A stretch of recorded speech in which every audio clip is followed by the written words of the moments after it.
Buenas tardes, les damos la bienvenida a este primer webinar llamado ¿Cómo Internet afecta nuestra realidad? Fake News, Infoxicación y FOMO, que hace parte de un ciclo de webinars que se estará desarrollando por iniciativa de la Red Nacional de Bienestar Universitario de ASCUN. Si tienen alguna pregunta sobre la conferencia, pueden escribirla en el chat de la plataforma, se estarán canalizando y al final serán respondidas por nuestro experto invitado. Antes de comenzar, le damos la palabra a Diego Ortiz, quien nos dará algunas indicaciones para el desarrollo de la conferencia. Muchas gracias, bienvenidos. En este momento quiero mostrar algunas generalidades de la parte de la plataforma que vamos a trabajar hoy. Entonces, permítanme un momento, por favor. Vamos a mover acá esto. Listo, perfecto. Bueno, la plataforma que vamos a utilizar el día de hoy es una plataforma que se llama Webinar. Esta plataforma nos permite compartir con muy buena calidad y con muy buena calidad en audio y pantalla, de tal manera que ustedes van a ver la pantalla del presentador y van a escucharlo en ese momento. Ustedes están recibiendo en este momento un módulo para que se pudieran conectar, instalaron un software pequeño y en la parte de la derecha de su pantalla van a tener este módulo que estamos observando en este momento. En la parte superior el módulo tiene una flecha naranja. Esa flecha les permite maximizar o minimizar el módulo por si desean ver la presentación a tamaño completo. El siguiente botón es un botón de micrófono. Este botón permanece cerrado mientras estamos en la sesión virtual. No se mantienen más de dos micrófonos abiertos para que no se dañe el audio y vaya muy bien. El tercer botón les da acceso al chat. Si ustedes hacen clic ahí, el tercer botón les permite maximizar o minimizar la ventana del presentador. Y el cuarto botón es una mano por la cual ustedes pueden indicar que desean intervenir. Sin embargo, la sesión virtual tiene unos tiempos específicos en la cual muy seguramente se leerá las preguntas en el chat. Cuando abren la flecha naranja de la parte superior, van a tener acceso al chat. Entonces, muchísimas gracias. Este es el uso del software. Sin embargo, por el chat vamos a estar pendientes de cualquier duda. Muy amables. Gracias, Diego. Ahora, el director ejecutivo de ASCUN, el doctor Óscar Domínguez González, se dirige a ustedes. Sergio, a usted, a Javier Gaona y desde luego de manera muy especial a Nalimi y a Fred, que son nuestros orientadores en esta jornada de hoy. Desde luego un fraterno y saludo y una gratitud a Andrés Marín Cortés, que va a ser nuestro conferencista en esta tarde en un tema tan absolutamente vigente, con toda la vigencia además. Muchas gracias a todos. Sabemos que tenemos más de 100 inscritos en este webinar que no tienen otro objeto que compartir esas experiencias, llamar la atención de los temas importantes, trascendentes, para seguir en este esfuerzo colaborativo de enfrentarnos a los nuevos retos, como dice nuestro rector de la Universidad del Rosario, el doctor Andrés Cheine, el doctor Alejandro Cheine, enfrentarnos a los nuevos retos, porque más que una pandemia y una calamidad, lo que tenemos es que ver esto como los nuevos retos que nos depara el presente y el futuro. Desde la Asociación Colombiana de Universidades, nuestro fraterno saludo, nuestra gratitud al liderazgo de la red de bienestar por ponernos a conversar. Son muchos los temas que tendremos que abordar y mucho lo que se exige para nosotros en el sector en estos momentos, especialmente en lo que tiene que ver con las áreas de bienestar. Y ahí tendremos, Fred y Nalimi, que intentar hacer toda una nueva apuesta de creatividad para mantener la vigencia, que entre otras cosas le quiero contar que en los más de 30 webinars que hemos hecho, cuando hemos abierto los micrófonos, especialmente en los que tienen que ver con los webinars que han tenido que ver con lo académico, con esa prioridad que le queremos dar a atender los problemas de los estudiantes y los profesores, lo primero que nos han manifestado Freddy y compañía es, ¿y los temas de bienestar cómo los vamos a trabajar? Por tanto, esperemos que este webinar que gentilmente nos ofrecen hoy sirva para esa discusión. Recuerden que, como bien lo decía Sergio, hay unos momentos. El momento que continúa ahora seguramente va a ser la presentación de nuestro conferencista. En el momento en que él esté presentando el webinar, ustedes pueden hacer intervenciones escritas y ojalá al final podamos escuchar la voz de algunos para saber un poco cómo ven esta propuesta que se va a hacer en el día de hoy. Nuestro esfuerzo continúa en el ejercicio de que entendemos que construimos universidad para construir sociedad, y eso tiene más vigencia que nunca hoy en estos tiempos de afectación de pandemia universal. Fraterno saludo desde la Asociación Colombiana de Universidades, de nuestro consejo directivo, y por favor, gracias por seguir asistiendo a estas jornadas y seguramente con ellas motivándose para desplegar nuevas acciones en favor de este sector que es nuestro sector de trabajo. Un abrazo fraterno para todos. A continuación, se hará un saludo por parte de la directora nacional de Ascun-Bienestar, la doctora Nalini Guerra Prieto. Buenas tardes para todos, es un gusto tenerlos acá. Como decía el doctor Domínguez, para la red de bienestar a nivel nacional, los momentos que estamos viviendo son una oportunidad para fortalecernos como institución, para volver a creer en que la educación es la posibilidad de que todos podamos continuar llevando una formación integral para nuestros estudiantes y futuros profesionales, y darle las herramientas a todos los equipos de trabajo de las universidades en las áreas de salud, de desarrollo humano, de cultura, de deporte, que hacen parte de esta gran familia de ASCUD y que formamos la red y el nodo de bienestar a nivel nacional. Para nosotros es un placer iniciar este ciclo de conferencias y de webinars donde queremos intercambiar ideas, experiencias, y somos unos totales convencidos de que solo estas situaciones se superan si trabajamos en red. Muchísimas gracias a todos por estar acá, por formar parte de este gran proyecto que iniciamos hoy, y gracias a ASCUN por todo el apoyo que nos ha dado a las universidades en estos momentos, y cuenta con todo nuestro talento humano, nuestros equipos a nivel nacional para poder sobrellevar y volver toda esta crisis una gran oportunidad para las universidades y seguir formando profesionales que aporten al país y fortalecer todas las competencias en nuestros estudiantes, profesores y equipos administrativos. Muchas gracias a todos y un abrazo muy especial a Andrés, que es nuestro conferencista de hoy, y que estamos seguros que su conferencia nos llenará de herramientas para continuar en esta labor. Muchas gracias a todos y que tengamos un feliz encuentro virtual, pero no sin eso menos importante para nosotros en bienestar. Muchas gracias. Ahora, la Coordinadora Nacional de ASCUN Desarrollo Humano y Promoción de la Salud, Alexandra Velandia Ramos, les dará la bienvenida. Buenas tardes para todos. De antemano, pues agradecer que hayan aceptado esta invitación. Me sumo a las palabras del doctor Domínguez, a las de Nalini.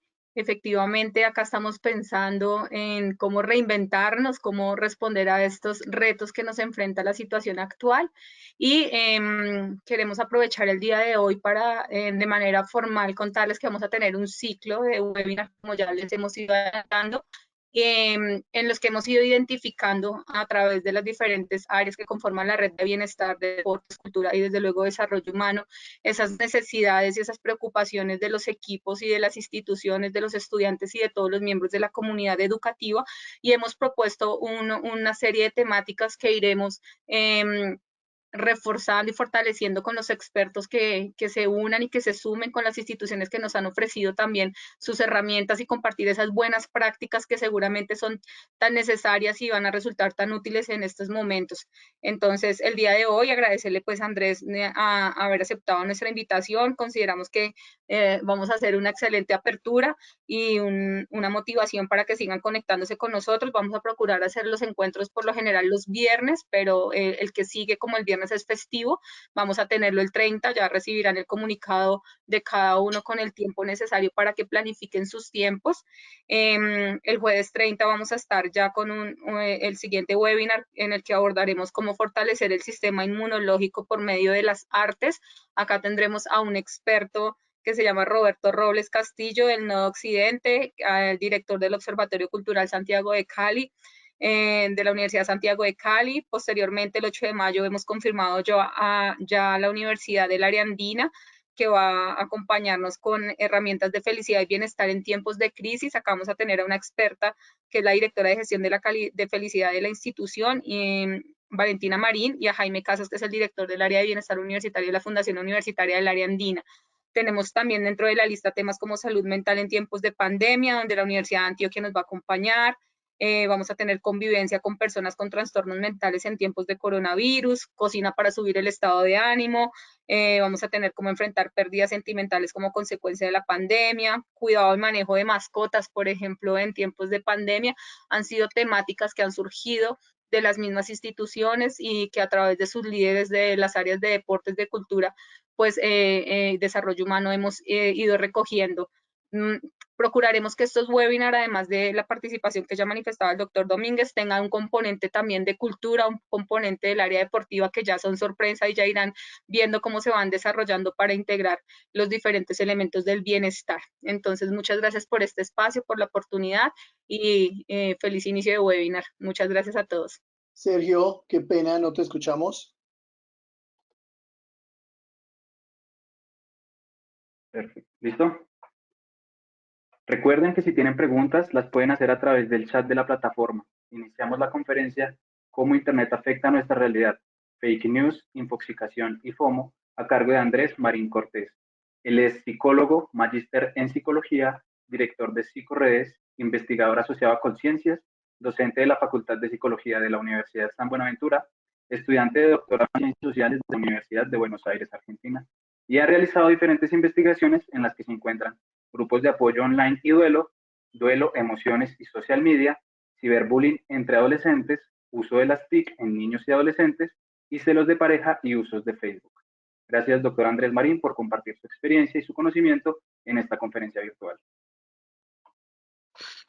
Un saludo para todos y todas. Me alegra mucho poder compartir con ustedes este espacio. Quiero iniciar agradeciéndole a Alexandra, a Javier, a Sergio, a Nalini, a Fred, a Oscar y a todos los miembros de ASCUN y las universidades encargadas, digamos, como de organizar este encuentro.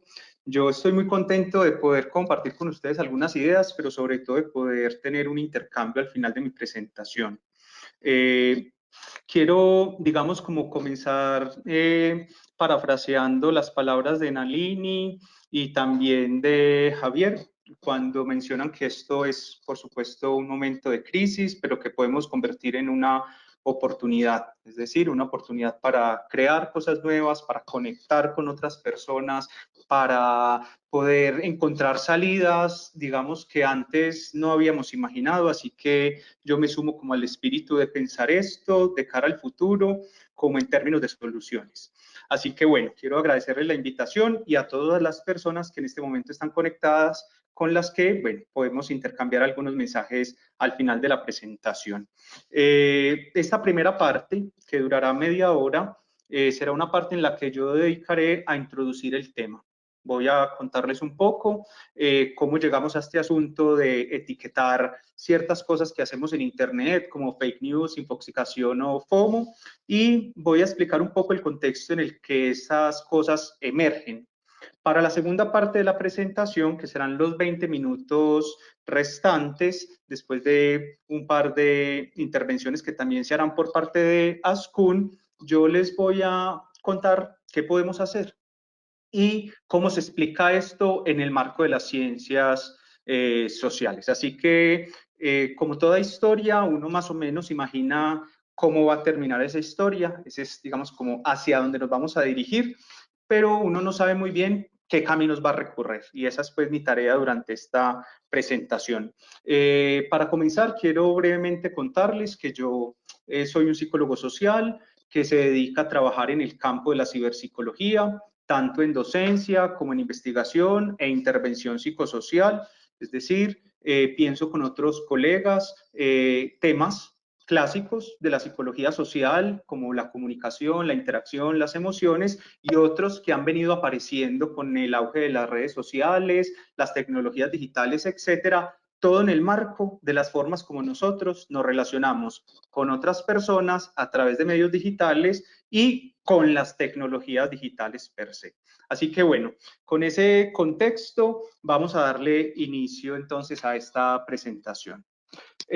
Lo primero que les quiero contar es que hasta hace muy poco, realmente muy poco, quizá un siglo y pedazo, las personas se informaban principalmente en la plaza pública.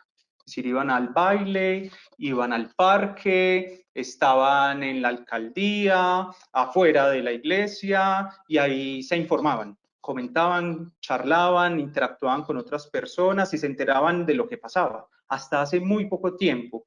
Después de eso, pongamos más o menos la mitad del siglo pasado, las fuentes de información eran fundamentalmente las tecnologías de radiodifusión, la radio y la televisión. Antes la radio, por supuesto que también el periódico, luego la televisión, pero este tipo, digamos, de fuente de información tenía una característica que era muy definida y era, alguien producía la información, esa información era comunicada a un montón de personas, pero las personas que recibían esa información poca incidencia tenían sobre los contenidos que se comunicaban. No vamos a decir que ninguna incidencia, pero realmente era una muy poca incidencia. Ya sobre finales del siglo pasado, las personas comenzamos a construir, a elaborar, a producir nuestros propios contenidos. Aparecieron tecnologías que nos permitían eso. Por ejemplo, las cámaras fotográficas, las cámaras de video que se usaban en los hogares de la clase media, sobre todo, media alta, donde se producían videos caseros.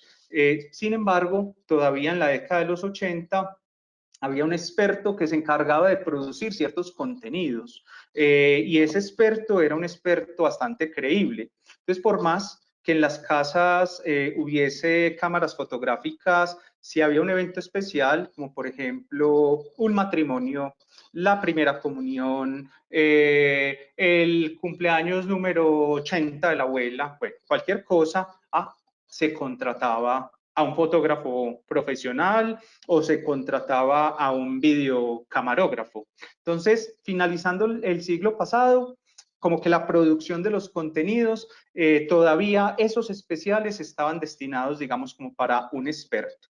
Ya entrados en este siglo, la cosa cambió radicalmente. Esto es lo que les quiero contar en esta diapositiva. ¿En qué sentido cambió radicalmente? La forma como nos informamos y la manera como producimos contenidos, que ya no era solo el experto, sino que ya somos todos. Entonces, ¿en qué contexto se producen estos tres fenómenos de los cuales vamos a hablar hoy? Una primera característica de ese contexto es que estamos, digamos, utilizando fundamentalmente algo que se llama la web social, que no es simplemente una plataforma de internet donde se ponen contenidos y alguien los consume, sino que esos contenidos se comparten, se reconstruyen, se replican, se comentan, se socializan y todos podemos hacerlo, sumado al hecho de que a través de estas tecnologías digitales interactuamos con otras personas. Podemos enamorarnos, podemos crear amistad, podemos jugar. Lo hemos estado viendo en esta época de aislamiento físico por el brote del COVID. Familias que juegan en línea, cosas que antes jugaban cara a cara, presencialmente. Esa es una primera característica de estas tecnologías. Una segunda característica es que estamos en un ambiente que es poco regulado. No es que no esté regulado, pero sí es poco regulado. Pensemos en este símil. Si una persona sale a caminar por la ciudad a la noche, es probable que en algunos sitios encuentre personas que ocupan unos roles que son perfectamente identificables. Por ejemplo, un policía, un vigilante, un militar, ¿sí? O si está en la escuela, un profesor, un director. Ahí hay unos roles bastante definidos y bastante claros de quién puede regular las interacciones entre los sujetos en escenarios presenciales. Pero en Internet no tenemos con facilidad la posibilidad de esa identificación. En las redes sociales no hay como el policía de las redes sociales o el vigilante de las redes sociales. Por supuesto que hay canales, por eso digo que es un ambiente poco regulado. No es que no esté regulado, pero es poco regulado. Entonces, en un ambiente poco regulado, la gente puede producir contenidos que de pronto, como en algunas ocasiones ya veremos, pues no son ciertos. Otro elemento es el anonimato. Y es que si algo nos entrega Internet, la posibilidad de que muchas de estas cosas que las personas hacemos en Internet tengan carácter anónimo. No todas son negativas. Por ejemplo, las campañas de crowdfunding son campañas en que las personas donan dinero u otras cosas y lo hacen muchas veces sin que se sepa quiénes son y sin tener ninguna relación con la persona a la que iba dirigida la donación. Sin embargo, hay muchas otras cosas, como en el caso, por ejemplo, del grooming o en el caso del cyberbullying y otros fenómenos sociales en los que muchas de esas interacciones son anónimas y las personas permanecen en el anonimato. Otro elemento es la producción abierta de contenidos. Si nos fijamos bien, todo el tiempo estamos produciendo contenidos, todo el tiempo estamos comunicando, todo el tiempo estamos diciendo qué estamos haciendo, qué estamos pensando, todo el tiempo estamos diciendo que estamos pensando sobre lo que los otros dicen, sobre lo que otros dicen que están pensando. Hay una producción abierta, tenemos posibilidad de hacer un blog, de hacer una cuenta en LinkedIn, de poder hacer un canal de YouTube, de poder tener una experiencia como este webinar. Pero esa producción de contenidos depende además de unos códigos específicos, ¿cierto? Hay unas formas de comunicación específicas que encontramos en los escenarios digitales que no tenemos en otros escenarios, por ejemplo, en los escenarios copresenciales. Los emojis y los emoticons, los GIFs, los memes, que son además maravillosos, son algunas de ellas. Por otra parte, tenemos estas dos características que son fundamentales y que son nuevísimas, la conectividad y la portabilidad. Imaginémonos un escenario en el que un gobierno, un Estado, bueno, un gobierno específicamente, le dice a sus ciudadanos que les va a poner un chip y que ese chip les va a servir para identificar en todo momento dónde está y qué está haciendo, ¿cierto? Muchos de nosotros nos rehusaríamos, no aceptaríamos que eso sucediera. Sin embargo, sin que se imponga, lo hacemos, porque estamos todo el tiempo conectados y llevando esa conexión en un dispositivo que tiene un GPS a todas partes, que al mismo tiempo nos sirve para producir contenidos para que otros consuman.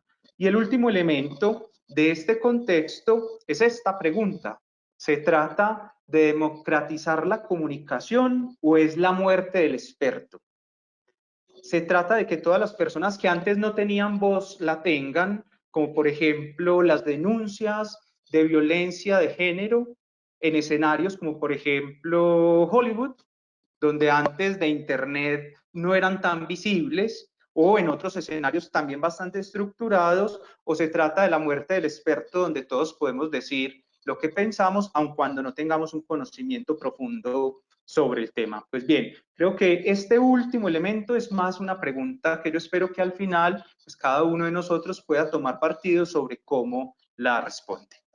Ahora bien, vamos a hablar de los tres, digamos, fenómenos que son, digamos, como el core, como el núcleo de nuestra presentación el día de hoy. Tengo que aclarar, en principio, que estos no son trastornos, no son problemas mentales, son simplemente etiquetas para referirnos a cosas que pasan cuando usamos Internet. Sobre ellos se han construido explicaciones teóricas en psicología, en comunicación, en ciencias sociales, en sociología también particularmente, y esas explicaciones son útiles, pero eso no significa necesariamente que si esto nos pasa o eventualmente participamos de estos tres fenómenos, pues tengamos una dificultad significativa, no. Esto lo que significa es que hay que aprender a leer este nuevo entorno en el que nosotros nos relacionamos. Creo que este tema del aislamiento físico y el traslado de la educación presencial a la educación online, que ha traído, digamos, como muchos problemas, habla de eso, ¿cierto? Porque no es una traducción, es otro lenguaje, es otra forma. Así que bueno, teniendo esto claro, de que se trata de tres categorías para referirse a cosas que pasan cuando usamos Internet, la primera de ellas es las fake news. ¿Qué son las fake news? En principio son historias escritas para engañar a la audiencia. Estas historias tienen un formato, por eso no es lo mismo cuando hablamos de fake news que cuando nos referimos a un rumor. Un rumor tiene un formato distinto, tiene quizá el mismo propósito de desinformar, pero en una versión diferente. ¿Cuál es el formato de este tipo de fenómenos? Tienen el formato de las noticias convencionales. Entonces, las fake news aparecen como si fueran noticias convencionales. Aparecen, por ejemplo, como esta imagen que les he puesto acá, ¿cierto? Como si fuera el titular de una noticia de un canal de televisión. O aparece con los logos de un medio que por lo general representamos como serio. Lo hemos visto, por ejemplo, con la revista Semana, en redes sociales, donde se pone una cita, una foto de un personaje público, el logo de una revista como Semana o el diario El Espectador, El Tiempo, El Colombiano, cualquiera de ellos, y se pone a circular en Internet. Es decir, las fake news se catapultan de la idea que tenemos de lo que es un medio de comunicación e información serio y utilizan ese formato. Además, la intención que tienen principalmente es hacerse virales para desinformar al mayor número de personas posibles. Y son diferentes a las mentiras.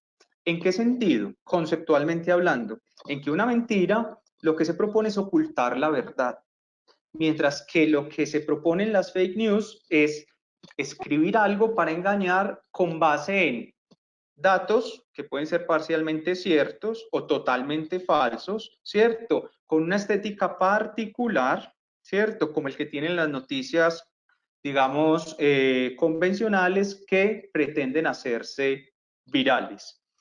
Digamos como que otra característica es que es un subgénero de la desinformación.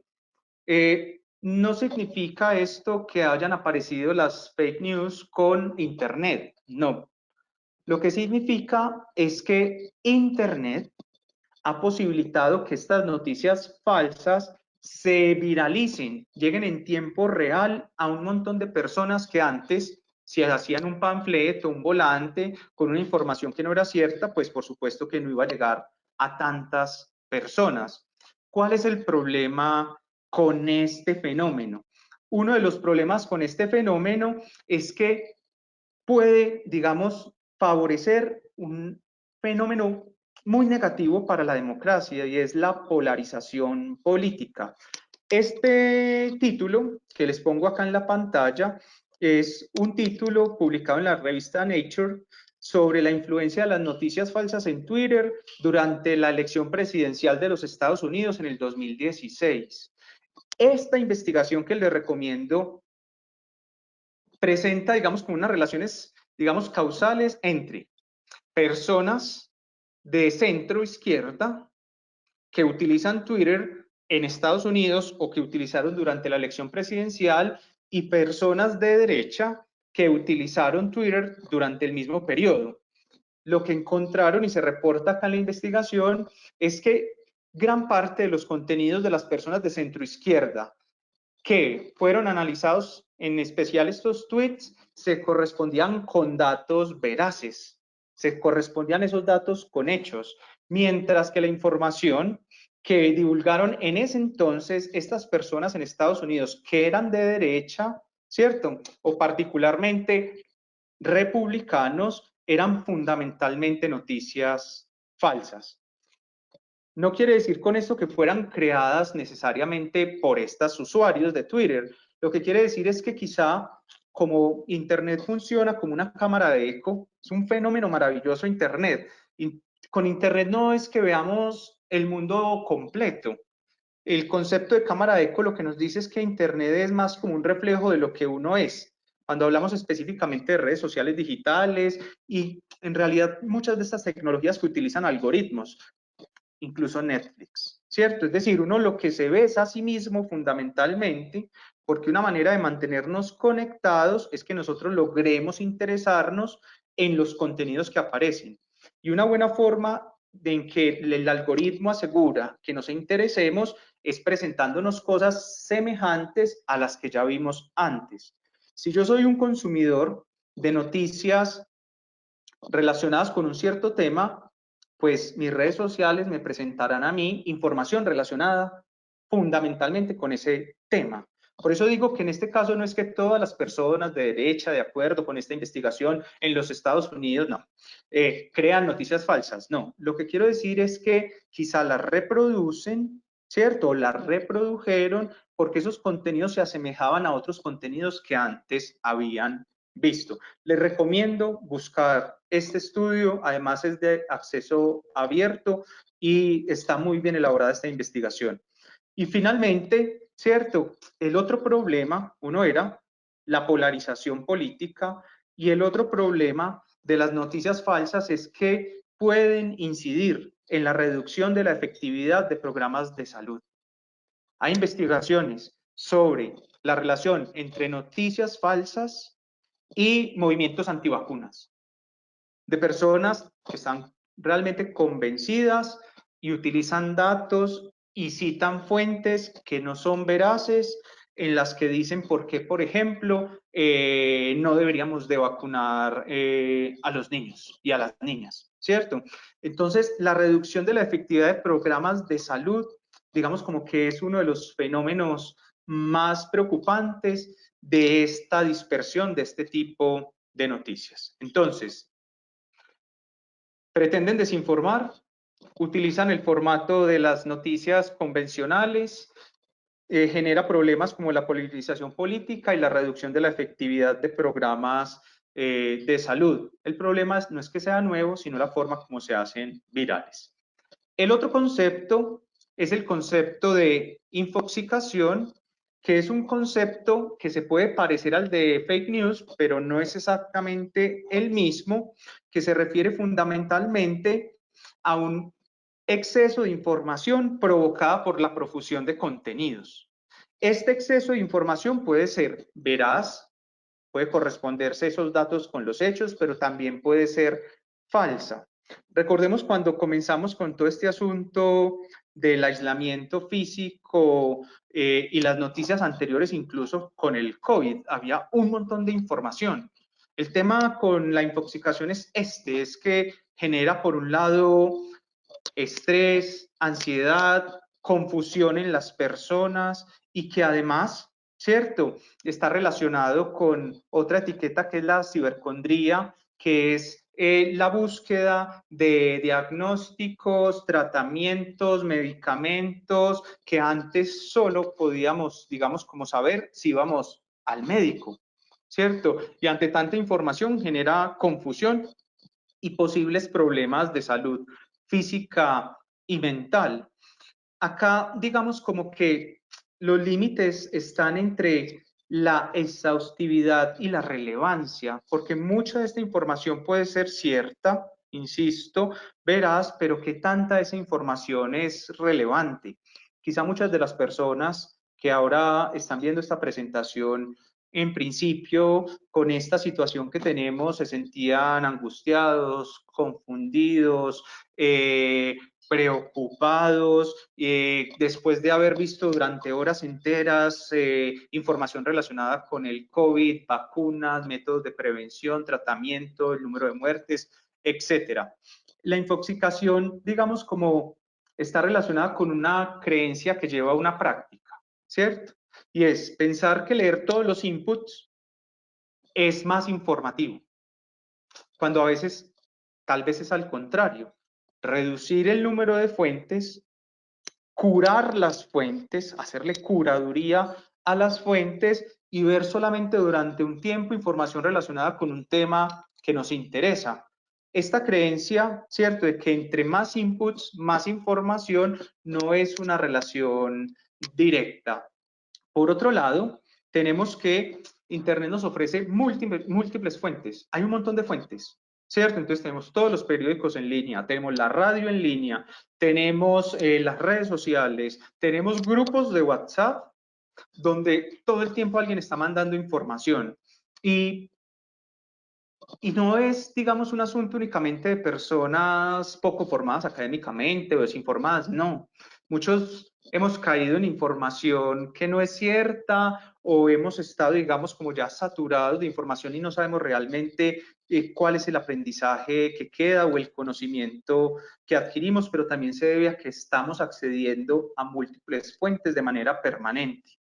Por otro lado, los problemas que trae, digamos, como este fenómeno son fundamentalmente dos. Primero, limita nuestra capacidad de comprender, limita nuestra capacidad para entender y profundizar sobre un tema, para comprender las dimensiones de una situación en términos psicológicos, sociales, políticos, económicos, históricos, entre más dimensiones podamos, digamos, como integrar al fenómeno, mejor lo comprendemos, pero con información saturada, plana, descontextualizada, es más difícil comprender. Y por otro lado, obstaculiza la toma de decisiones, porque finalmente las personas no saben muy bien cómo moverse en el mundo. Ojo, esto es importante, es que lo que nosotros conocemos a través de Internet no es solamente información que son datos, sino que son orientaciones para nuestras prácticas. Digo Internet no solamente como las redes sociales, digo Internet como en su totalidad. Es información que orienta nuestras acciones en alguna medida, una más que otra, por supuesto, pero cuando hay infoxicación, esta toma de decisiones se hace más difícil. Para cerrar esta primera parte de esta primera media hora, pues les voy a presentar este otro fenómeno.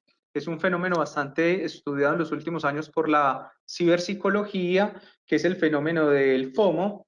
FOMO, pues, es la sigla de una expresión inglesa que es como Fear of Missing Out, que es como miedo a perderse algo, aunque, bueno, en principio estaba pensado como en estos términos. En el 2013 aparece por primera vez el término, pero más que un miedo es como una suerte de sensación. Esa sensación es una sensación de que nos estamos perdiendo de eventos, experiencias e interacciones que vemos en redes sociales, en otros, en las cuales nosotros no estamos participando. Esta sensación, ¿cierto?, está relacionada con la comunicación permanente que las redes sociales nos invitan a hacer. Preparamos la comida, fotografía. Y a Instagram, la servimos, foto, la terminamos, foto. Bueno, de lavar la loza, pues muy pocas fotos, pero casi todas nuestras experiencias las estamos comunicando en redes sociales digitales. Esto, digamos, el FOMO en realidad es como esa sensación de una aprehensión generalizada que a veces sienten las personas, quizá alguno de ustedes lo ha sentido estando en casa, toman una decisión, la decisión de quedarse en casa un viernes a la noche e ingresan a Instagram y ven a las personas en fiestas, en reuniones o en cumpleaños donde no fuiste invitado, pero que tú tienes acceso a un recurso, a un relato de cómo ellos se están divirtiendo, pero tú estás excluido, ¿sí? Esa aprensión está relacionada, y esto es, digamos, como lo maravilloso del FOMO, digamos, lo maravilloso en términos de los efectos que tiene en los sujetos, ¿cierto? Por eso no es un miedo, sino más una suerte de sentimiento, genera insatisfacción por las decisiones que una persona tomó antes de comparar su estado actual con lo que percibe que pasa en las redes sociales digitales. Y muchos de estos estudios se han hecho con adolescentes, miden sus niveles de satisfacción luego de haber tomado una decisión, después de que se comparan con lo que ellos perciben que otros han hecho que están en redes sociales digitales. Las teorías explicativas sobre esto dicen que, bueno, hay dos cosas, digamos, que permiten explicar este fenómeno. La primera es que los seres humanos tenemos una suerte de necesidad de pertenecer. Queremos como hacer parte de grupos, queremos ser tenidos en cuenta, tenemos, digamos, nuestra identidad se juega en función del reconocimiento que el otro hace sobre nosotros mismos. Esa es, digamos, como una de las explicaciones. Y la otra es que, aparte que queremos pertenecer, también queremos que los demás, digamos, no nos excluyan, ¿cierto? Queremos estar incluidos. Este miedo, digamos, como a la exclusión, junto con esta idea de necesidad de pertenecer, es la que algunos teóricos han utilizado estas categorías para explicar por qué se presenta el FOMO. Sumado al hecho de que las redes sociales digitales están creadas, sobre todo Instagram, por ejemplo, que es la que más infelicidad genera en los adolescentes, más insatisfacción genera en los jóvenes y en los adolescentes. Bueno, habría que medir esto también en los adultos que no son jóvenes, ¿cierto? Porque estamos preocupados permanentemente por lo que otros hacen. Hay una emoción que en la Universidad de San Buenaventura hemos estudiado, que es la emoción de la envidia asociada a redes sociales digitales. Estos fenómenos generan emociones displacenteras como la envidia, que son negativas y que son tan negativas que las personas no somos capaces de decir con facilidad que sentimos envidia, porque es una emoción disruptiva para la identidad. Y ya para ir cerrando, en este último minuto y medio que me queda de esta primera parte, es que las redes sociales digitales están construidas, sobre todo Instagram, están construidas para presentar un discurso en el que las personas siempre tienen experiencias gratificantes. Y habría que sopesarlo. Está, digamos, como la fiesta, la foto de la fiesta, ¿cierto? Pero no está la parte aburrida de la fiesta, que las fiestas, no todas son excepcionales, todas las reuniones sociales, se conversa, se puede pasar bueno, a veces es muy, muy divertido, pero no siempre es muy, muy divertido, ¿cierto? Pero la forma como están construidas las redes sociales digitales hacen parecer como si siempre fuera divertido y esas experiencias fueran siempre gratificantes. Y para que se presente el FOMO, y con esto termino, tiene que ser que, independientemente si es una fiesta o hay alguien invitado a dar una conferencia a través de un webinar, tiene que ser que para que uno sienta FOMO, esa experiencia que percibe debe entenderla como favorable, como deseable y como popular.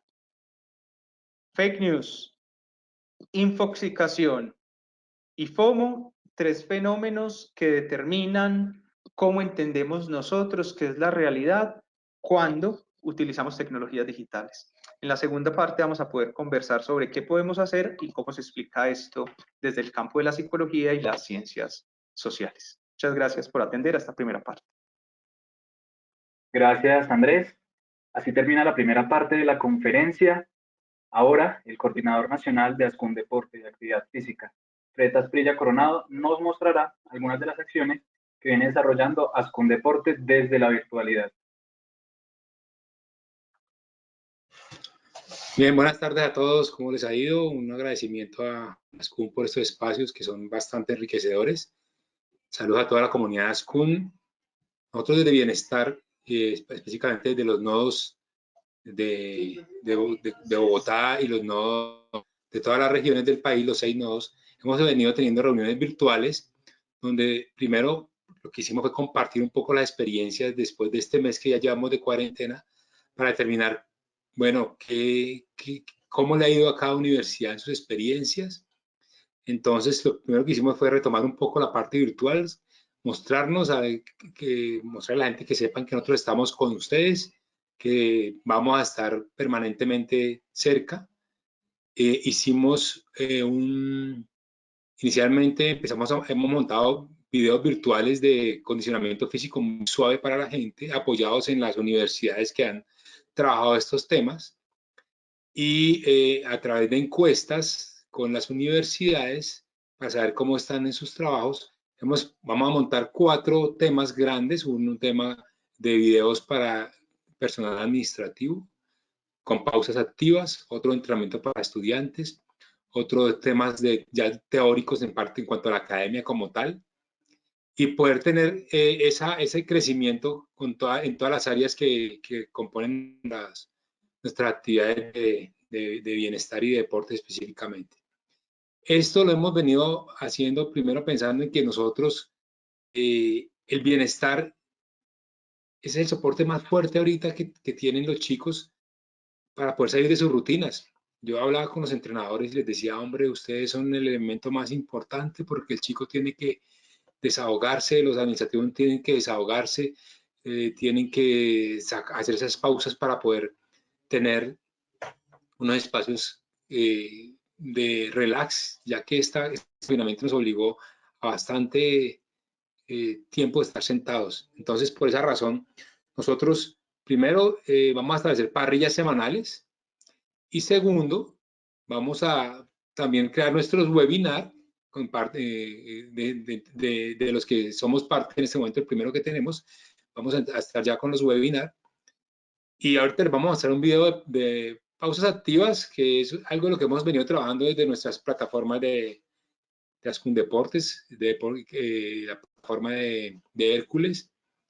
Pero eso es un llamado para que todos nos mantengamos en acción. Nosotros vamos a estar haciendo todo lo mayor posible para que salgamos de estos momentos de tanta quietud y les vamos a dar una parrilla con diferentes actividades. O sea, son invitados para que nos asistan a estas reuniones y segundo, para que nos den todas sus ideas. Todas las ideas son bienvenidas en cuanto al aporte que tengan de cómo seguimos sobrellevando estos momentos. Entonces, un saludo y los dejo con ese video de pausas activas que hemos editado desde las comunicaciones, desde la Comisión de Comunicaciones de Ascundeportes Bogotá. Muchas gracias.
Get down low.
Get down low. Get down low. Get down low. Get down low. Get down low. Get down low. Get down low. Get down low. Get down low.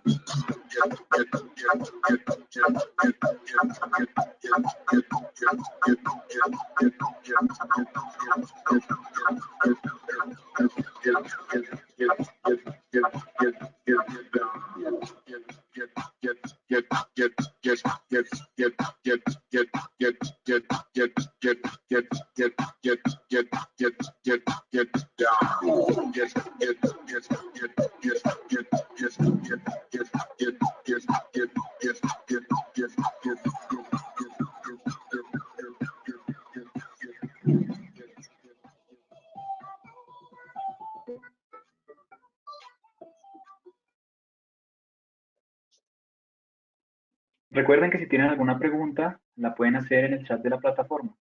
Continuamos con la segunda parte de la conferencia, cómo Internet afecta nuestra realidad, fake news, infoxicación y FOMO, a cargo del experto Andrés Marín Cortés. Bueno, perfecto, muchas gracias. Muy bien. ¿Me escuchan bien, cierto? Supongo que sí. Bien. Bueno, esta segunda parte, que nos tomará 20 minutos, vamos a conversar un poco sobre qué podemos hacer y cómo se explican, digamos, como estos tres fenómenos. Recordemos entonces que si nuestra realidad depende en gran medida de los significados que construimos sobre los objetos con los cuales estamos en interacción todo el tiempo, y cuando digo objetos no me refiero únicamente a objetos físicos, sino también a objetos sociales, y parte de esos significados a su vez dependen de la información y las interacciones que nosotros llevamos a cabo a través de medios digitales. Entonces, Internet tiene mucho que ver en la construcción de nuestra realidad.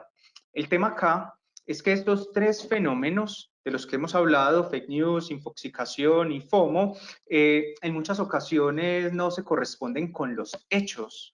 Y cuando hablo de hechos no quiero decir, digamos, como hechos por fuera de los significados humanos, todo lo contrario.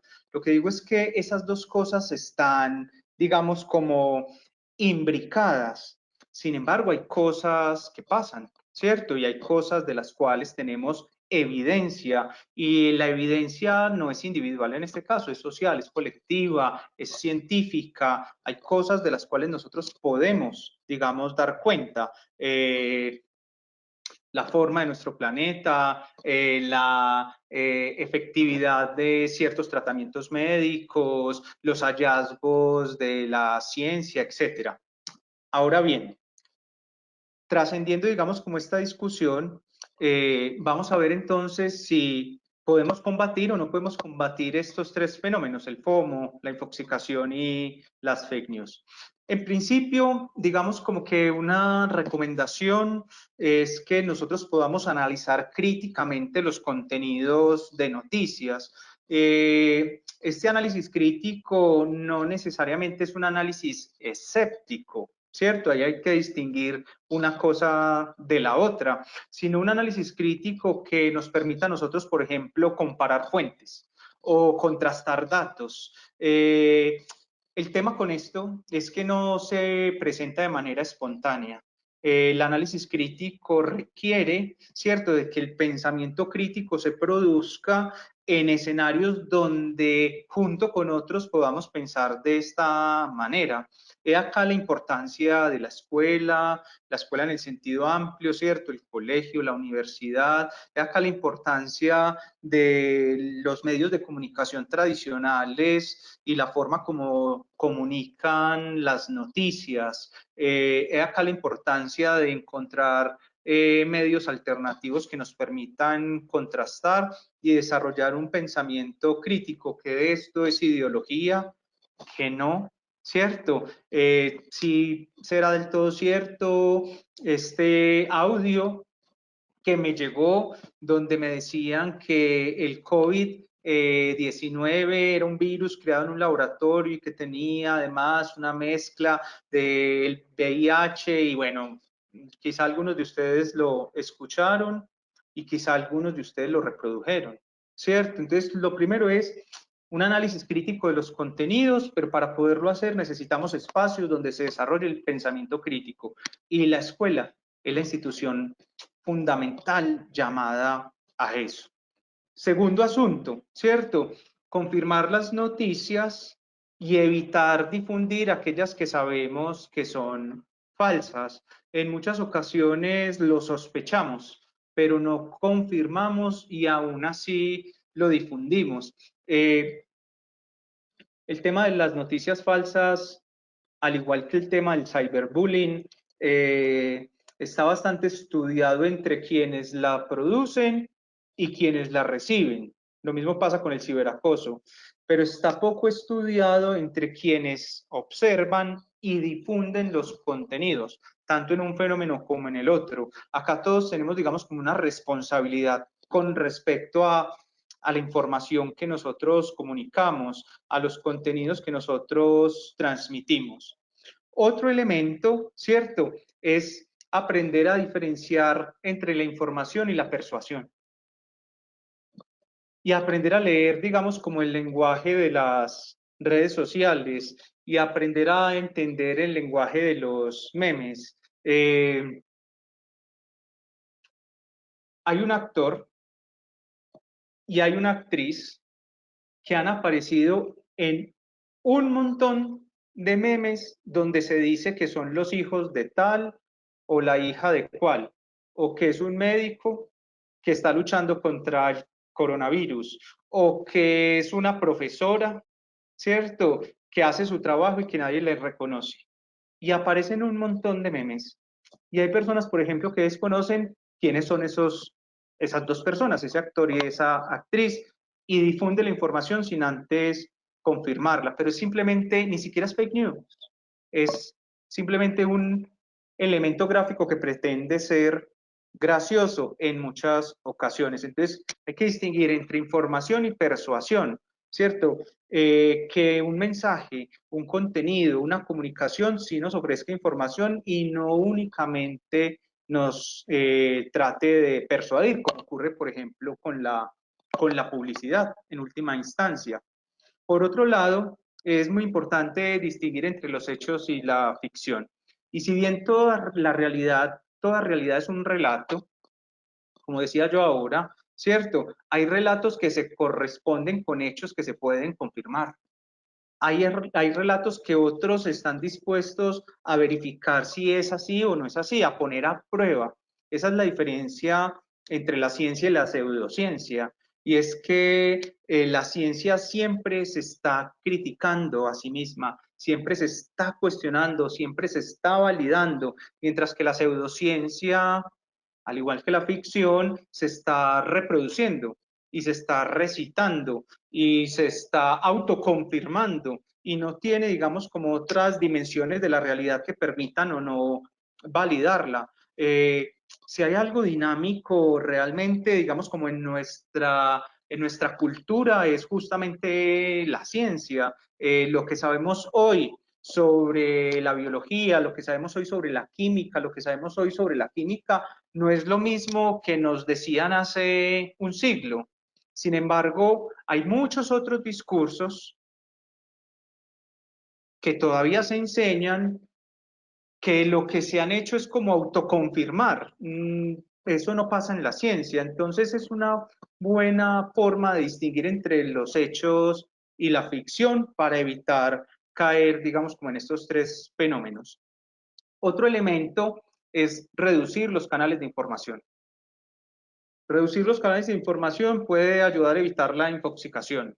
Si la información que me mandan, por ejemplo, de mi empresa, ¿cierto?, me la envían por correo electrónico, quizá el correo electrónico sea el mejor canal, pero si además la misma información la obtengo, por ejemplo, a través de un grupo de WhatsApp, que es también de la empresa, y la misma información la obtengo a través de un grupo de compañeros de la empresa que también envían esa información, ¿cierto? Tal vez haya demasiados canales de información, se podrían reducir a uno solo. O en los grupos de WhatsApp hay una herramienta muy útil y es, por ejemplo, que solo el administrador pueda compartir contenidos, ¿cierto? Muy pocas personas conocen esta posibilidad, ¿cierto? Entonces así se evita que en un grupo donde hay muchas personas, todas las personas compartan contenidos distintos que tal vez no sean pertinentes, digamos, como para el canal.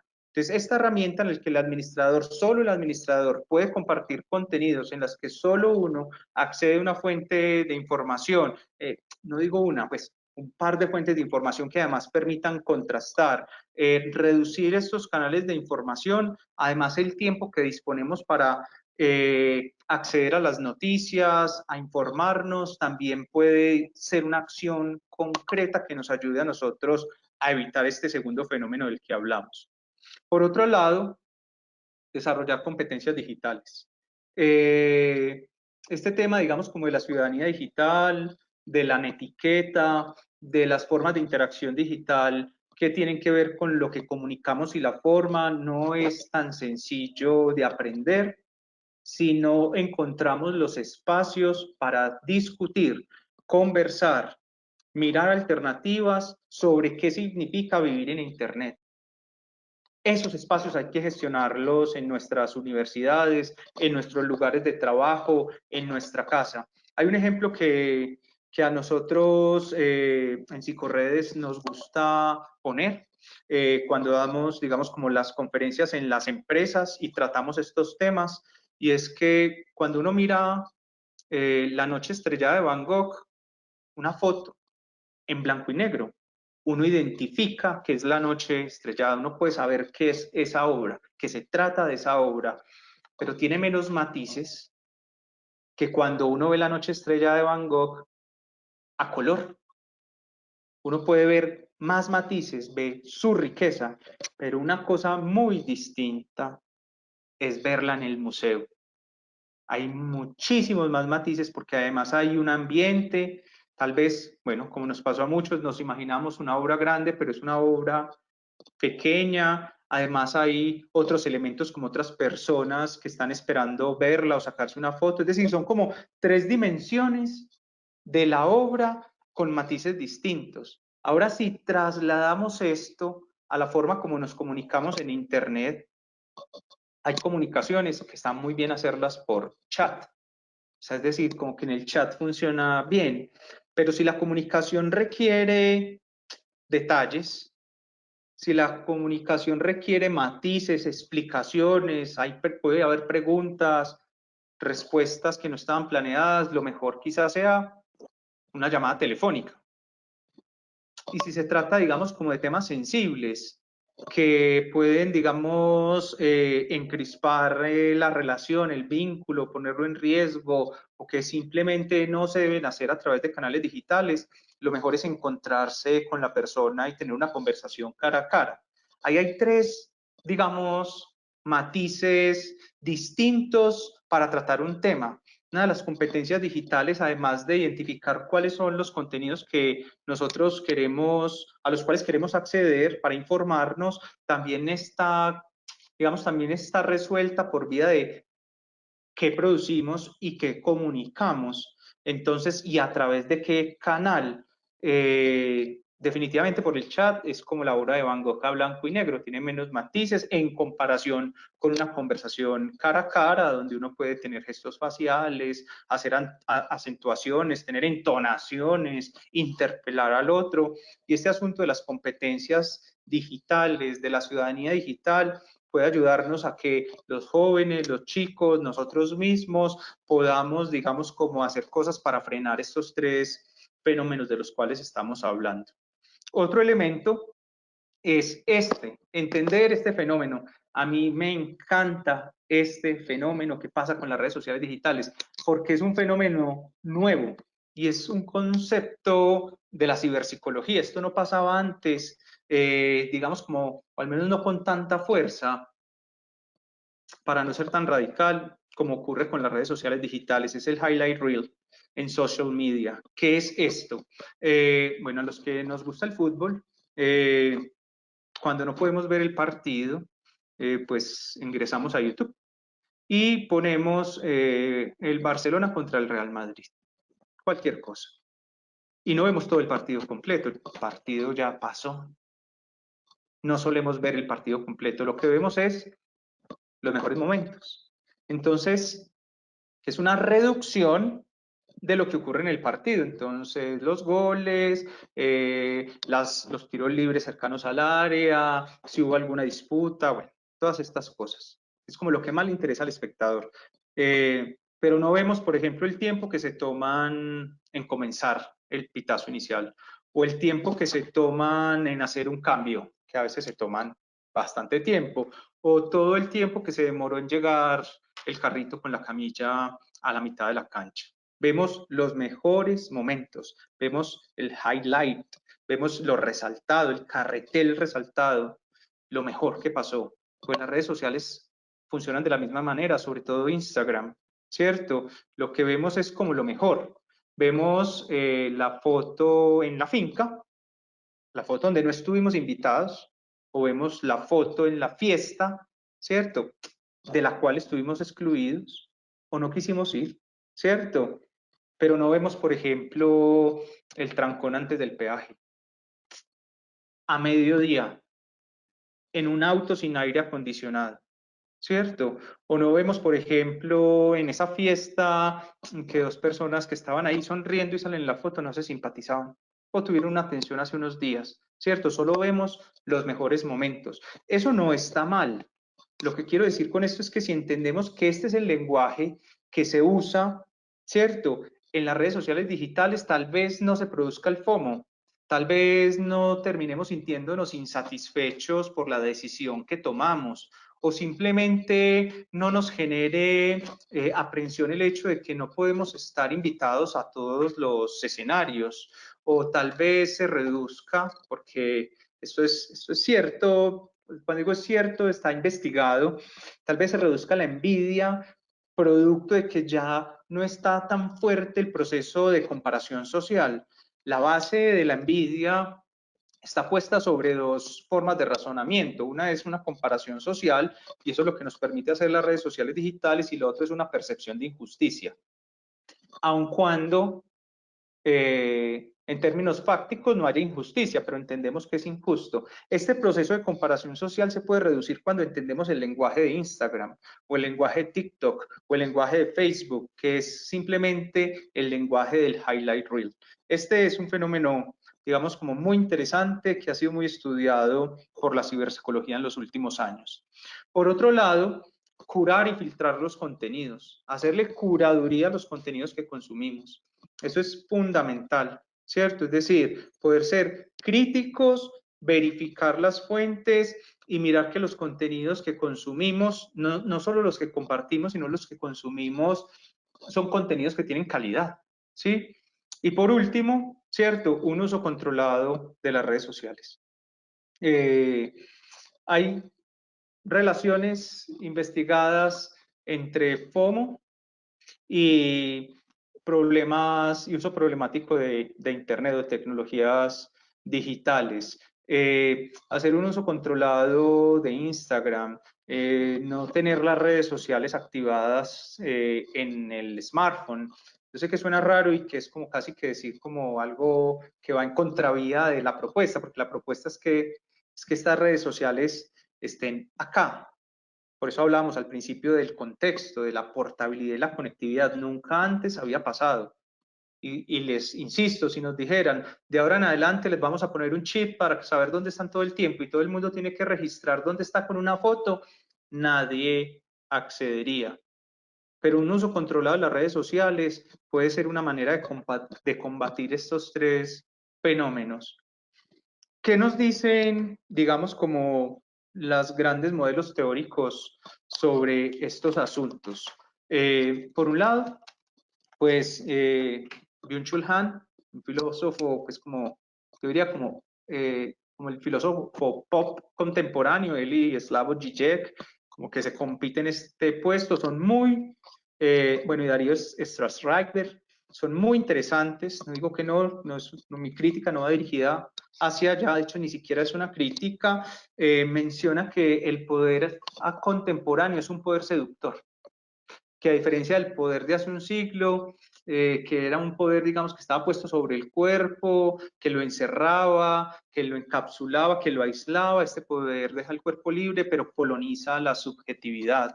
Es un poder que nosotros deseamos que esté y que sumado a ese poder, todo el tiempo queremos estar comunicar toda nuestra vida, nuestros sentimientos, nuestros pensamientos, nuestras acciones. Yo no digo que eso esté mal. Lo que yo digo es que hay que verlo. Tal vez si lo vemos, nos lo pensamos un poco antes. Entonces, uno de los elementos que ayuda a explicar esto es el concepto de poder contemporáneo en Byung-Chul Han. Otro concepto puede ser el concepto de hipermodernidad de Gilles Lipovetsky, que este concepto es maravilloso porque nos dice, nosotros no estamos en la posmodernidad, nosotros estamos en una modernidad cada vez más moderna, cada vez más refinada. Si el individuo era uno de los estandartes de la modernidad, ahora sí que tenemos, digamos, como una hiperindividualización. Sabemos, todo está customizado. Todo está customizado. Y fíjense lo que hacemos con nuestras redes sociales digitales. Invertimos un montón de tiempo en la gestión de nuestra imagen frente a los demás. Así sea para criticar a los demás. Es decir, incluso hay personas que hacen su gestión de su imagen en Internet como una persona crítica de lo que otros hacen en Internet. Y eso también es gestión de la identidad digital.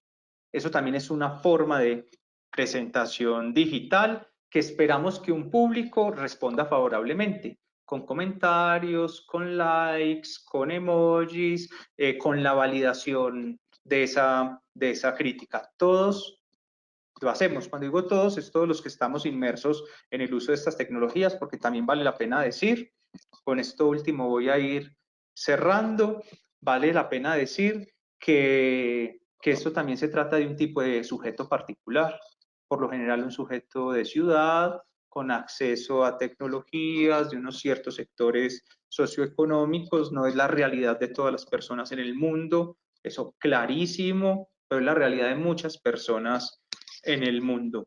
Quiero cerrar con 3 ideas.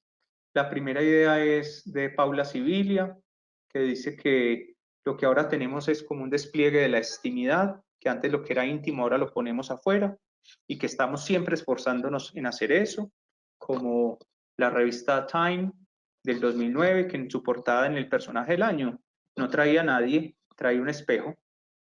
El personaje del año era cada una de las personas que compró la revista Time en ese año.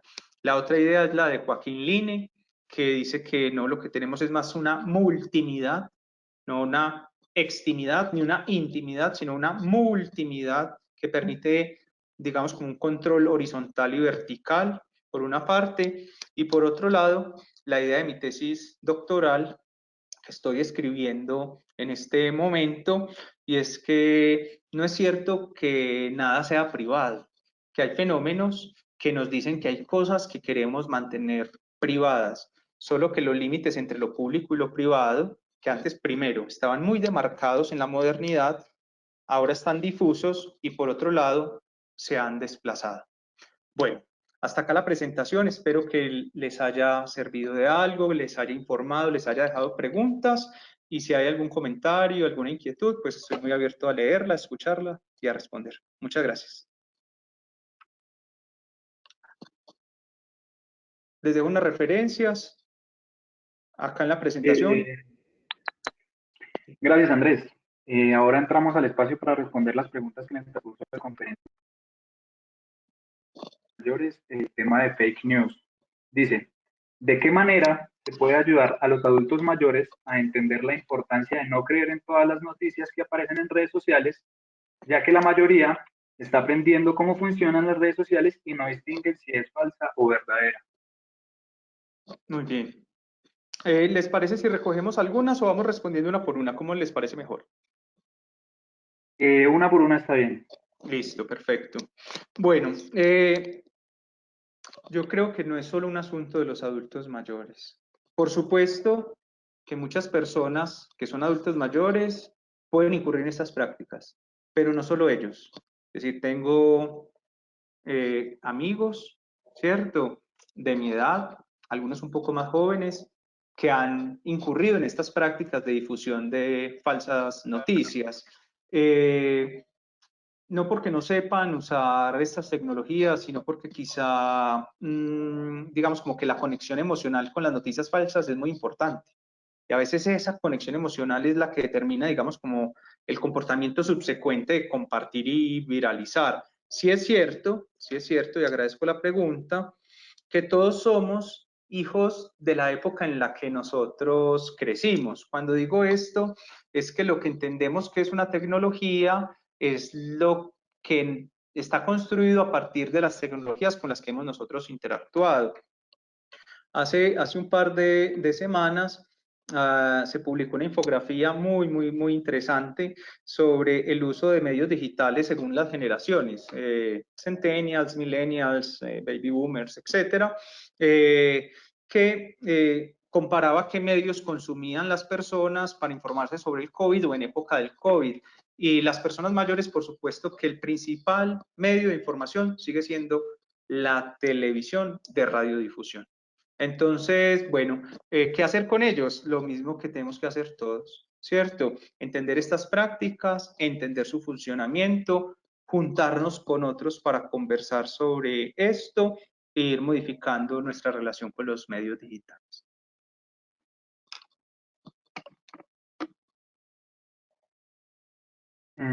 Listo.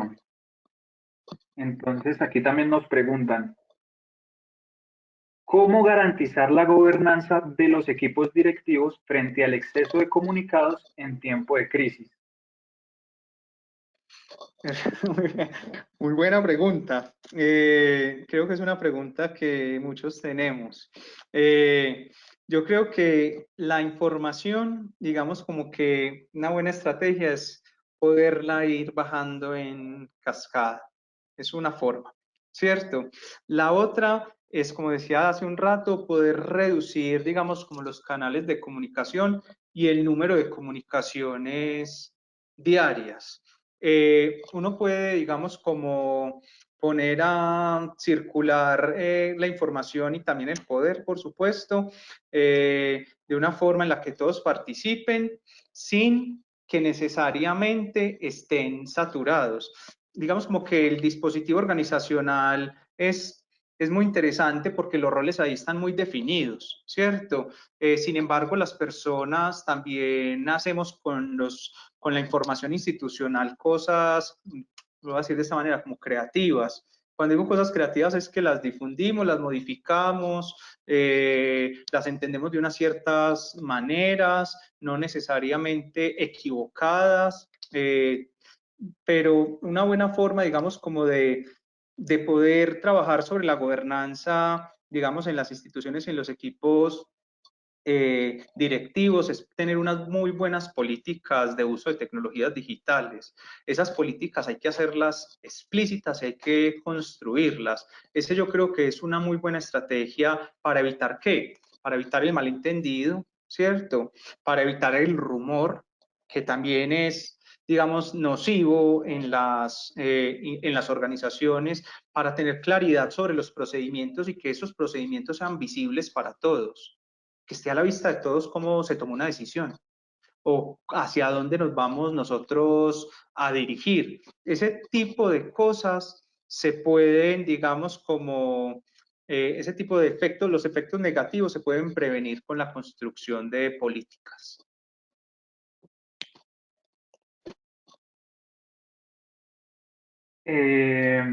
Listo.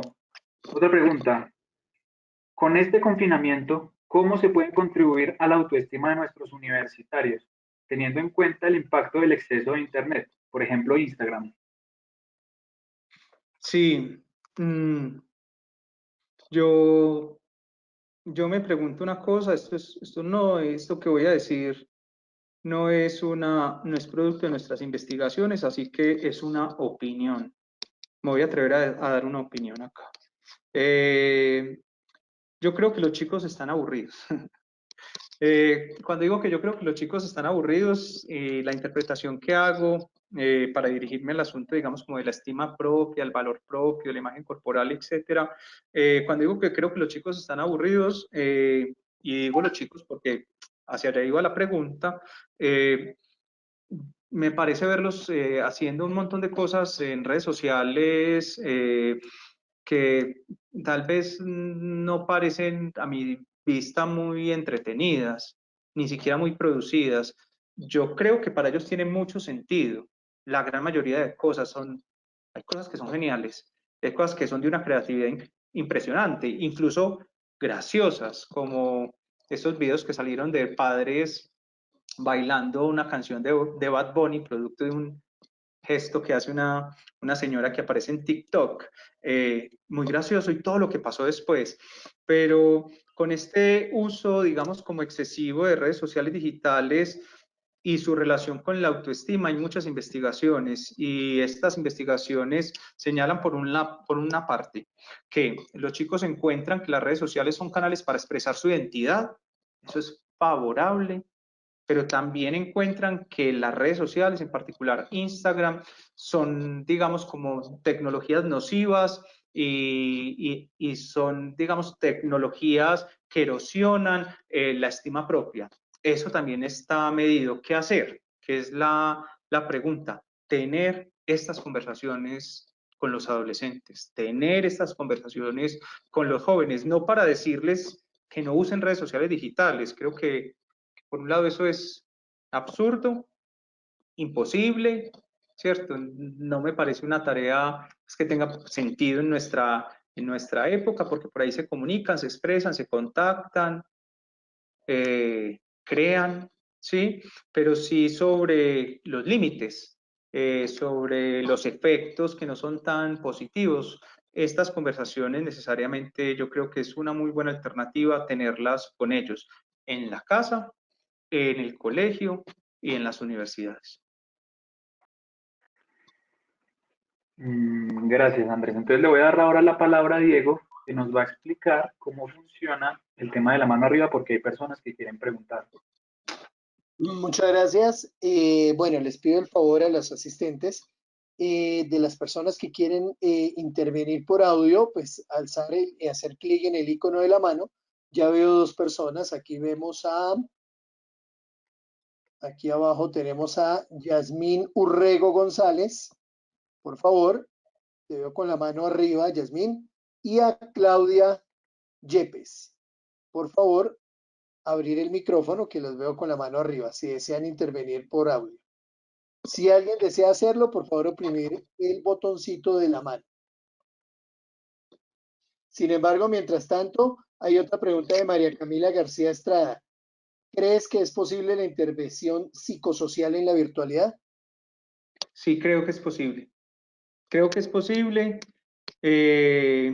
Nosotros mismos lo hemos hecho. Creo que las tecnologías digitales son una herramienta muy buena para poder hacer intervención psicosocial sobre temas que están en el marco de las tecnologías digitales, el cyberbullying, el grooming, la ciberdependencia, el sexting, bueno, etcétera, y sobre temas que no están en el marco de las tecnologías digitales. Para ello también hay herramientas que son muy útiles para esto. Lo que también creo es que hay que pensar cosas, por ejemplo, asuntos relacionados con la privacidad, con el uso de los datos, que las personas lo sepan, cuáles son los riesgos a los que se enfrentan. De hecho, hay grupos que se construyen, digamos, espontáneamente. En la Universidad de San Buenaventura estamos haciendo una investigación sobre grupos de apoyo en Facebook para personas en procesos de duelo por muerte. Esto lo hacemos con expertos de la unidad de duelo de la funeraria San Vicente y son grupos creados por personas, miles de personas, sin regulación de profesionales de la salud mental. Es como que, ¿qué tendríamos nosotros que hacer allí cuando se crean estos grupos de manera espontánea y si efectivamente tienen los efectos que se espera que tengan para pasar por un proceso de duelo? Entonces, pongo este ejemplo para decir que efectivamente hay mucho por hacer, estoy convencido de que se hace. En la universidad estamos investigando sobre el tema, pero en Psicorredes lo hacemos también, es decir, hacemos intervención psicosocial mediadas por tecnologías digitales o utilizándolas en la presencialidad. Creo que la psicología está caminando hacia allá. No digo que toda la psicología debería ir hacia allá, pues también tenemos este otro mundo material, presencial, al que yo creo que, pues que también es muy rico, digamos, como en términos de experiencias personales y de trabajo. Te quiero recomendar una página que se llama cibersalud.es, que es de un colega cercano, Juanjo Martí, es español, y ahí todo el tiempo están subiendo contenidos relacionados con estos temas. Bueno, muchas gracias. Lina Caterín Sanabria tiene la mano arriba. Lina, vamos a intentarlo contigo. Lina, ¿quieres hacer alguna pregunta? Sí, claro, buenas tardes para todos los que están conectados en este momento a la sesión de Internet. Precisamente, y añadiendo a la inquietud del anterior colega, es que hemos logrado evidenciar en una caracterización que hace la universidad los factores de riesgo totalmente disparados en más de 800 estudiantes sobre trastornos del sueño, trastornos alimenticios, ansiedad, pensamientos negativos. ¿Cuál sería, dentro de su experiencia, la estrategia un poco no rápida, pero más práctica para precisamente hacer ese acompañamiento que merecen los estudiantes, claramente desde la virtualidad, porque pues el aislamiento nos tiene un poco atados de manos, porque lo que su merced también dice es claro, es también importante ese servicio personal, ¿no? Ese servicio de tú a tú y de ver a la persona, ¿no? Pero ahorita que nos encontramos en esta situación, ¿cómo poder actuar y evitar resultados nefastos? Sí, muchas gracias. Muchas gracias, Lina, por tu pregunta. ¿Me escuchan? Sí. Ah, perfecto. Muchas gracias, Lina, por tu pregunta. Bueno, yo diría que incluso que no solamente a los estudiantes. Voy a responderte, pero quiero como incluirnos a los profesores, a los adultos. Yo mismo me vi en un momento, digamos, durante las primeras semanas del aislamiento físico por cuenta del brote del COVID, trabajando de manera excesiva, o al menos conectado de manera excesiva, porque fíjate en esto, ¿cierto? El mismo canal, la misma herramienta para trabajar, para estudiar, para socializar, para buscar nuestras rutinas de ejercicio, para buscar nuestras recetas de cocina, es decir, como la misma herramienta para casi todas las acciones y el despliegue de la vida cotidiana. Además, una herramienta que genera unos efectos físicos en nuestro cerebro, en nuestro organismo, para casi todo excepto para dormir, y eso que durmiendo muy poco.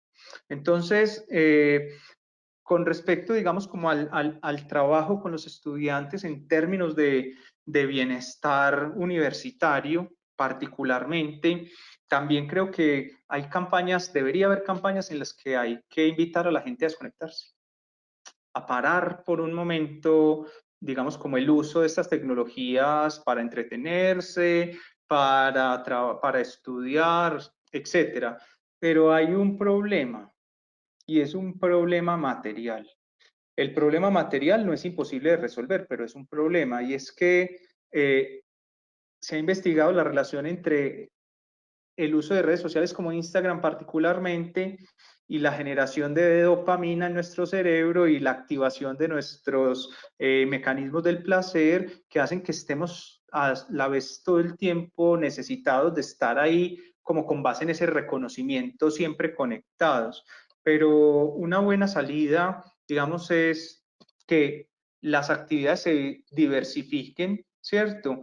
Que estas actividades diversas no estén siempre mediadas por tecnologías digitales en época de confinamiento, que como tú bien lo manifiestas, bueno, es muy bueno, yo lo valoro mucho el encuentro presencial, por supuesto, pero estamos ahora en esta situación, pero esta situación no significa necesariamente estar siempre conectados. Esto que yo estoy diciendo, sé que no se logra de manera individual tampoco. Es decir, deberíamos de tener estrategias institucionales y pensar todos, digamos, formas en las que desde diferentes frentes podamos hacer esta invitación para que tenga sentido para los jóvenes. Sí, para que tenga sentido para los jóvenes. Y no solo pedirle a Carlos o a María que se desconecten durante un par de horas para que luego vuelvan a estar conectados. Y yo creo que hay que encontrar formas de posibilitar sentidos para que hagamos cosas en casa que no estén mediadas por tecnologías digitales, pero como una propuesta colectiva. Muchas gracias y vamos con la última pregunta por el chat. Es de Claudia Flores y ella pregunta, ¿cómo generar motivación en los estudiantes universitarios que están acostumbrados a la enseñanza presencial ahora que deben hacerlo de manera forzada en lo virtual? Bien, me encanta esa pregunta porque justo ayer estuve conversando con profesores sobre este tema en particular. ¿Cómo hacerlo? Entendiendo cómo funcionan las tecnologías que ellos usan, principalmente el lenguaje de las redes sociales digitales. ¿Cómo hacerlo? Una clase online no es una teleconferencia de 2 horas, 2 veces a la semana, cada 8 días. Se duermen, se distraen, entran al Facebook, apagan el micrófono, apagan la cámara, quizás se vayan a tomar una siesta. Yo presumo que puede pasar, ¿cierto? Pero si utilizamos tecnologías, y para eso están, por ejemplo, Quizzes, Puzzle, Seesaw, ¿cierto? Que tienen el lenguaje de las redes sociales digitales, pero que son tecnologías digitales para la educación, los chicos se conectan con ello, porque además son tecnologías digitales estas que he mencionado, que utilizan lenguajes audiovisuales, que tienen likes, que tienen comentarios, pero que están pensadas para enseñar y aprender. Entonces, lo primero que yo diría para esta última pregunta es que los profesores tenemos el reto de pensar que la educación online no es pasar la enseñanza presencial, pero por computador. Eso no funciona. Lo que tenemos que hacer es incorporar nuevos códigos, incluir nuevas actividades, incluir nuevas estrategias. No es sencillo, pero se puede lograr en espacios con profesores, en espacios con personas que han pensado esto del e-learning, el b-learning, el m-learning, ¿cierto? Que todas son modalidades distintas que tienen recursos. Lo que creo que menos funciona es preparar una clase de 2 horas para que un profesor hable sin ver a nadie además en una pantalla porque las cámaras están apagadas y que eso sea dar la clase. Este crisis, este reto que tenemos también es una oportunidad y por eso me gusta tanto tu pregunta, porque es una pregunta que genera inquietudes.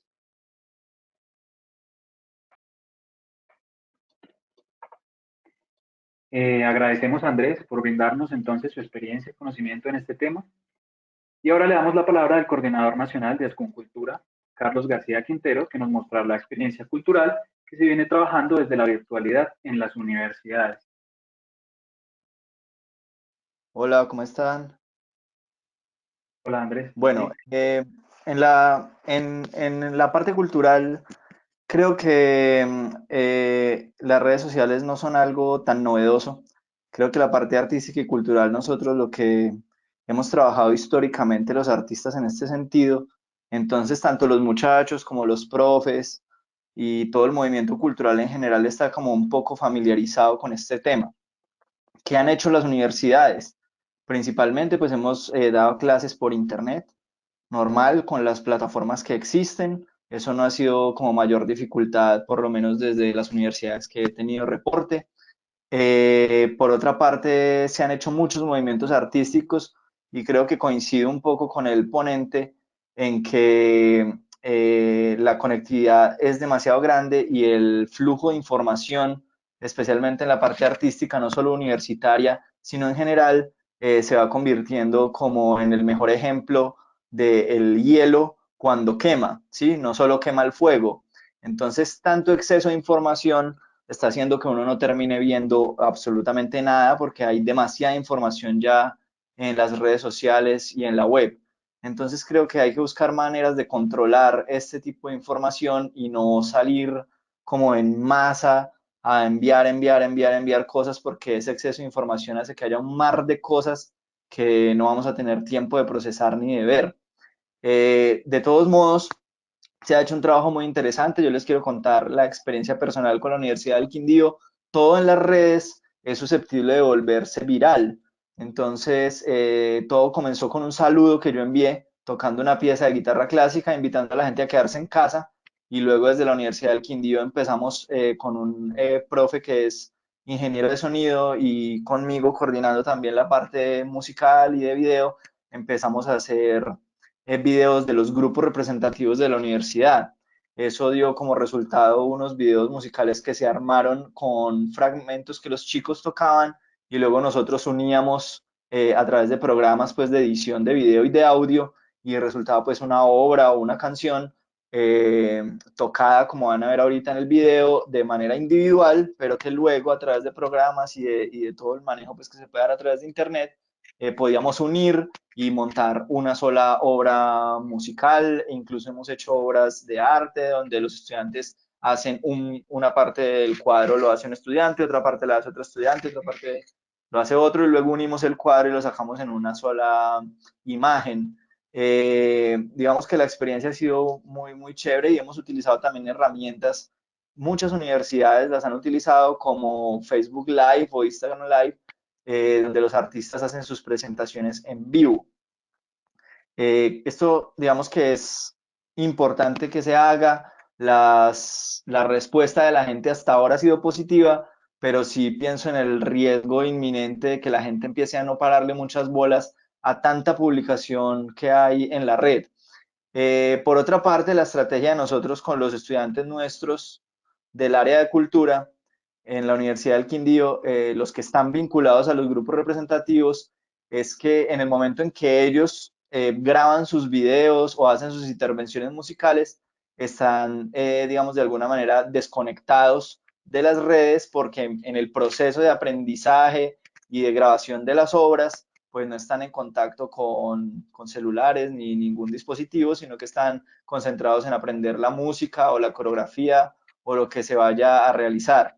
Entonces también estamos haciendo unos pequeños clics para que los adultos mayores hagan baile, culinaria y algo pues como más direccionado hacia ellos, igualmente con los funcionarios y con los docentes. Entonces esa ha sido básicamente como la experiencia que se ha tenido con la parte cultural. Creo que la parte cultural es una de las que menos trauma ha sufrido, a excepción de no poder hacer eventos masivos, que eso sí ha afectado en gran medida pues todo el proceso de ASCUN y todo el proceso cultural en general por fuera de las universidades e incluso al interior de las instituciones educativas. ¿Qué hemos pensado desde el Comité Nacional de Cultura de cómo contrarrestar no poder hacer estos eventos masivos como los festivales y todo lo que hemos estado acostumbrados desde ASCUN? Pues vamos a realizar con las herramientas que tenemos festivales virtuales, los que se puedan, y estamos en este momento mirando la manera de cómo poderlo hacer, ya que como bien saben ustedes, esto requiere de unas calificaciones y demás, pero hay algunos que seguramente se van a poner a hacer, entonces estamos en ese proceso. También hemos pensado digamos, en direccionar todo mucho hacia la parte más formativa del arte y la cultura y no tanto a la competencia, aprovechar esta coyuntura para eso y hacer más talleres de formación con expertos como este tipo de webinars y demás. Con la temática artística se propone como primer tema un festival de música folclórica en el que vamos a tratar esos temas con algunos expertos, unos paneles de expertos acerca de la música folclórica de nuestro país. Esa fue como la propuesta del Comité Nacional de Cultura. Eso es lo que tenía entonces para contarles. Un saludo para todos y me gustó mucho la experiencia y la conferencia del profe. Muchas gracias.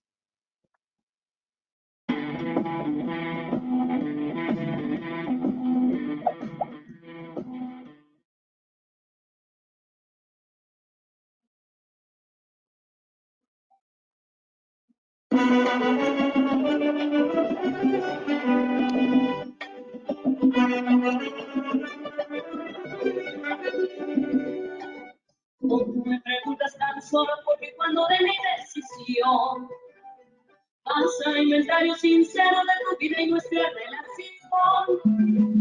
El tiempo no te daba para una sonrisa y una conversación. Como este silencio desangraba y mataba nuestro gran amor. ¿Cómo estás?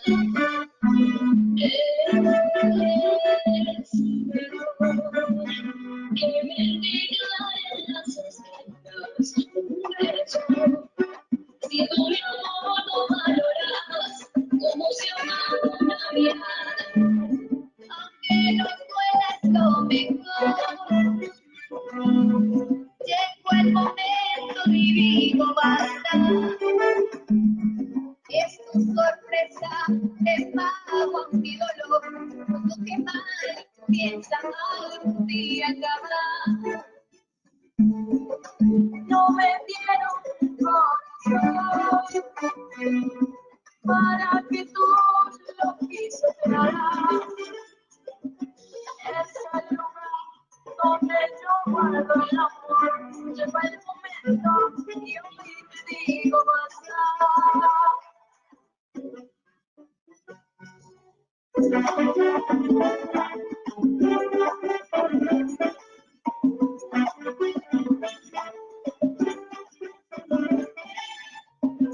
Aunque me duele el corazón, yo te digo basta. Si tú mi amor no valorabas, así se apaga una mirada. Aunque me duele el corazón, yo te digo basta. Trabajo los amores que de ellos te tomaron tanto tiempo y mataron nuestro amor. Aunque me duele el corazón, yo te digo basta. Te lo dije mulato, quieres volver conmigo, ¿verdad? ¿Qué va?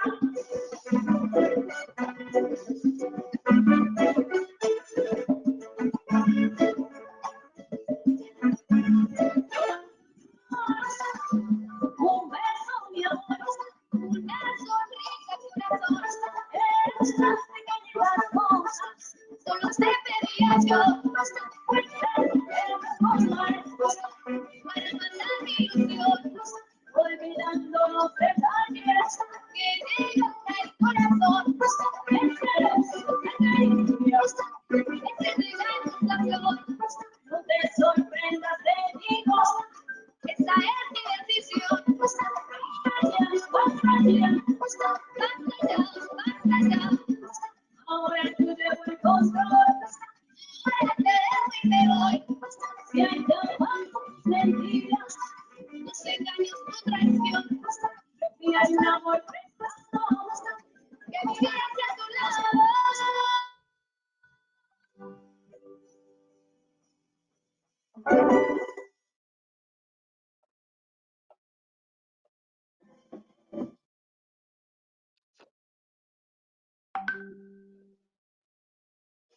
Bueno, hemos llegado al final de la conferencia. Agradecemos su participación y los invitamos a participar en el próximo webinar llamado ¿Cómo fortalecer el sistema inmunológico por medio de las artes?, a cargo del experto Roberto Robles Castillo. Se llevará a cabo el día jueves 30 de abril.